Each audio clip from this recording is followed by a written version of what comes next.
अस्सलाम वालेकुम स्टूडेंट, आज हमने क्लास 8 एक्सरसाइज 2.2 का क्वेश्चन नंबर 7 स्टार्ट करना है। इसकी स्टेटमेंट है कि find the indicated term by position to term rule. ठीक है, आपने जो है वो टर्म बतानी है जिन्होंने पूछी है, लेकिन इसके लिए आपने position to term rule use करना है। ठीक है, इससे पहले हम जो है वो टर्म टू टर्म रूल पढ़ चुके हैं, उसका फार्मूला हम याद कर चुके हैं। अब हमने पोजीशन टू टर्म रूल के बारे में पढ़ना है। ठीक है, तो इसका फर्स्ट पार्ट में आपको ये वाली सीक्वेंस गिवन है और आपने A13 यानी कि 13वीं टर्म फाइंड करनी है। ठीक है, तो इसके लिए हमने सबसे पहले क्या करना है कि हमने इस सीक्वेंस का कॉमन डिफरेंस फाइंड कर लेना है। ठीक है, तो यहाँ पे हम लिखेंगे कि here D is equal to, हमें पता है कि हम कॉमन डिफरेंस कैसे लेते हैं, सेकंड टर्म में से फर्स्ट टर्म को माइनस करवा के। तो 21 से आप 15 को माइनस करवाएंगे तो आपके पास 6 आ जाएगा कॉमन डिफरेंस। इसके बाद आपने क्या करना है कि आपने यहाँ पे इस तरह 3 कॉलम्स बनाने हैं। ठीक है, फर्स्ट कॉलम की हेडिंग आपने देनी है पोजीशन। ठीक है, सेकंड कॉलम में आपने रूल लिखना है और थर्ड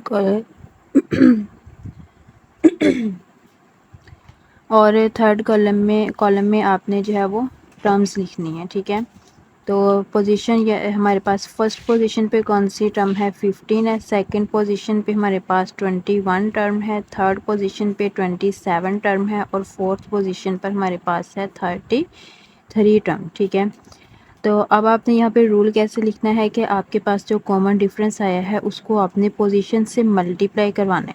ठीक है, तो 1 6 था 6। ठीक है, तो अब हमने जो है वो 15 बनाना है इस रूल को यूज़ करके। तो 6 में हम क्या ऐड करेंगे, 15 आ जाए। ठीक है, तो 6 में जो है वो हमें यहाँ पे ऐड करवाना पड़ेगा 9। ठीक है, अगर हम 6 में 9 ऐड करें तो क्या आ जाता है 15। फिर आपने क्या करना है कि इस पोजीशन को इस कॉमन डिफरेंस से मल्टीप्लाई करवाएंगे। 2 6 12, 12 में 9 ऐड करेंगे 21 हो जाएगा। फिर थर्ड पोजीशन को 6 से मल्टीप्लाई करवाएंगे और 9 ऐड, ये नंबर आपने सेम रखना है, ये भी और ये भी। ठीक है, और यहाँ पे आपने पोजीशंस लेते जाने। तो 3 6 था 18 प्लस 9 27। इसके बाद आप लेंगे 4 मल्टीप्लाई 6 प्लस 9, तो 4 6 था आपके पास होता है 24। इसमें हम 9 ऐड करेंगे तो ये आपके पास आ जाता है 33। तो इसका मतलब है कि हमें जो रूल मिला है वो कैसा मिला है, वो यहाँ पे हम लिखते हैं कि हमने इस रूल में किया क्या है। हमने किया है कि हमने जो कॉमन डिफरेंस है 6 उसको पोजीशन से मल्टीप्लाई करवाया, यानी कि हम यहाँ पे लिख सकते हैं, रूल को हम लिखेंगे मल्टीप्लाई द पोजीशन बाय 6। ठीक है, और फिर हमने क्या किया उसमें, एंड देन ऐड 9। फिर हमने क्या ऐड करवाया है 9, यानी कि ये वाला रूल हमने यहाँ पे यूज़ किया है। ठीक है, तो इसी रूल को यूज़ करते हुए हम इसकी 13वीं टर्म फाइंड कर सकते हैं। ठीक है, तो 13 टर्म बच्चों फाइंड करने के लिए हमने क्या करना है, 13 को 6 से मल्टीप्लाई करवाना है। जैसे आप देखिए यहाँ पे फोर्थ टर्म के लिए हम 4 को 6 से मल्टीप्लाई करवा रहे हैं, थर्ड टर्म के लिए थर्ड को 6 से मल्टीप्लाई करवा रहे हैं। इसी तरह 13 टर्म के लिए हम 13 को 6 से मल्टीप्लाई करवाएंगे और सिमिलरली इसमें क्या ऐड करवाएंगे 9, यानी कि इसके लिए भी हम सेम यही रूल यूज़ करेंगे। ठीक है, तो ये आपके पास क्या आ जाएगा, 13 6 78 प्लस 9, तो 78 में हम 9 ऐड करेंगे तो आपके पास आ जाएगा 87, यानी कि 13th टर्म आपके पास क्या बन रही है 87, जिसे हमने पोजीशन टू टर्म रूल से फाइंड किया है। इसके बाद हम क्वेश्चन नंबर 7 का सेकंड पार्ट करेंगे। इसमें हमने 41th टर्म फाइंड करनी है, यानी कि 41वीं टर्म हमने फाइंड करनी है। ठीक है, तो सेम उसी तरह हम यहाँ पे सबसे पहले डी लिखेंगे। Here D is equal to 9 minus 2 equal to 7। ठीक है, उसके बाद हमें पता है कि हमने यहाँ पर 3 कॉलम्स बनाने हैं। फर्स्ट कॉलम में हमने जो है वो पोजीशंस लिखनी है, सेकंड कॉलम में हमने रूल लिखना है और थर्ड कॉलम में हमने टर्म्स लिखनी है। तो फर्स्ट पोजीशन पे आपके पास 2 है, सेकंड पोजीशन पर 9 है, थर्ड पोजीशन पर 16, फोर्थ पोजीशन पर क्या है 23।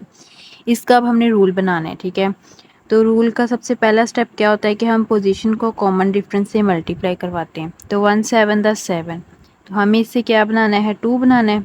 ठीक है, तो इसका मतलब है कि 7 से 2 मेरे पास कैसे आ सकता है, अगर मैं इसमें से 5 को माइनस करवा दूँ, ठीक है। तो ये हमें रूल मिल गया है, यही हमने सब पे अप्लाई करना है। अब हम सेकंड पोजीशन को 7 से मल्टीप्लाई करवाएंगे, तो 7 two the 14, 14 minus 5 equal to 9, 3 multiply 7 minus 5 equal to 16, 4 multiply 7 minus 5 equal to 23 हो जाएगा, ठीक है। तो यहाँ पे अब हम रूल लिख लेंगे। तो रूल हमने कौन सा यूज़ किया है, हमने मल्टीप्लाई करवाया है, मल्टीप्लाई द पोजीशन बाय 7। 7 हमारे पास यहाँ पे क्या है, कॉमन डिफरेंस। और फिर हमने क्या किया है, एंड देन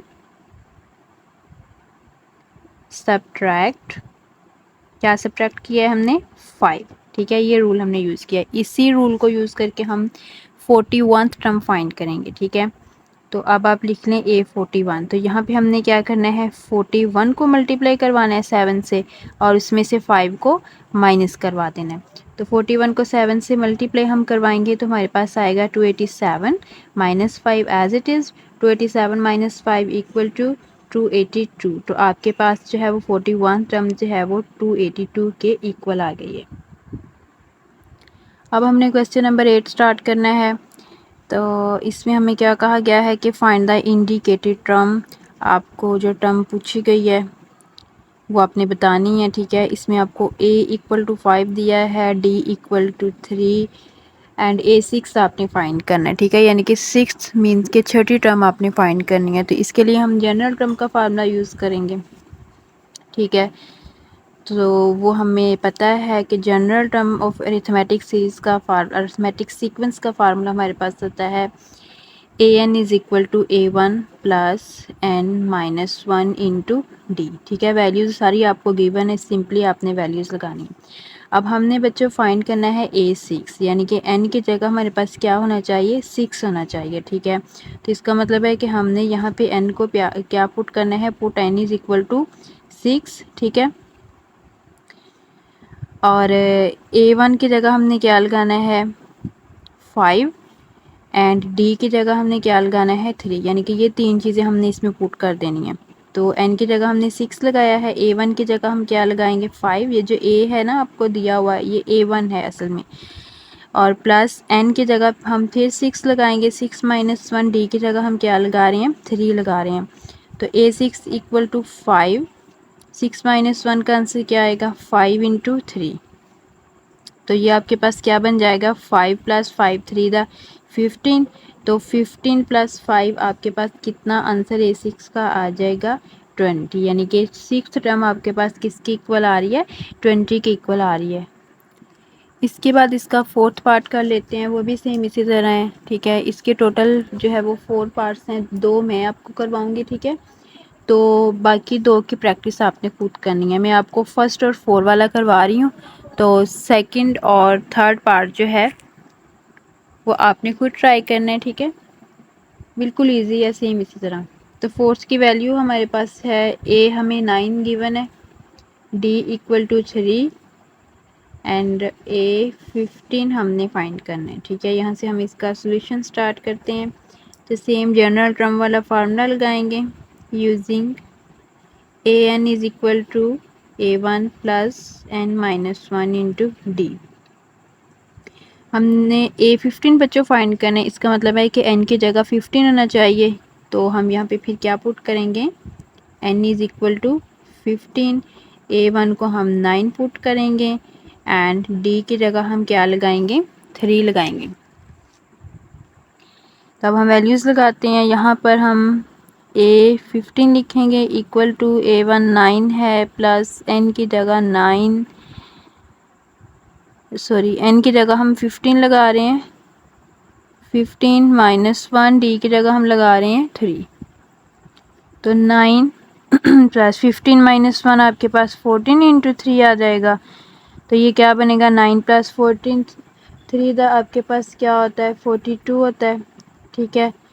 तो 42 प्लस 9 आपके पास यहाँ पे आएगा 51। तो ये आपके पास A5 यानी कि 5th टर्म आ गई है, ठीक है।